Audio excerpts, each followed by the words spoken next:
La centenière Bernadette Lagrange nous a accueillis dans son atelier, niché au cœur de sa maison familiale. Je suis centonnière depuis 1996 maintenant, mais j'ai toujours travaillé avec mon père qui était centonnier, donc je suis tombée dedans quand j'étais petite. Façonner un santon demande beaucoup de patience et de minutie. Ainsi, de l'idée à la naissance de la figurine en terre cuite, il y a plusieurs étapes à respecter.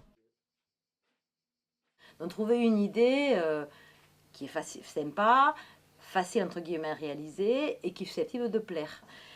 Après, une fois qu'on a l'idée, on prend un morceau d'argile ou on prend plusieurs moules et on crée son santon. Donc en général, moi je commence, je travaille un peu dessus, je mets dans un bocal au frigo pour que la terre durcisse mais reste quand même souple.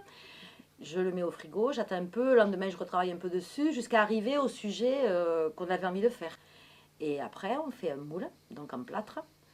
On en fait même deux pour être sûr que si on casse un moule, il y en a toujours un qui reste au cas où et un problème et tout. Et après, eh ben on commence à mouler, à mettre la terre, à faire de la serrée entre guillemets. On fait cuire et on peint. N'attendez pas Noël pour découvrir les santons Lagrange, créés dans la pure tradition provençale. Originaux ou classiques, ils illumineront votre crèche.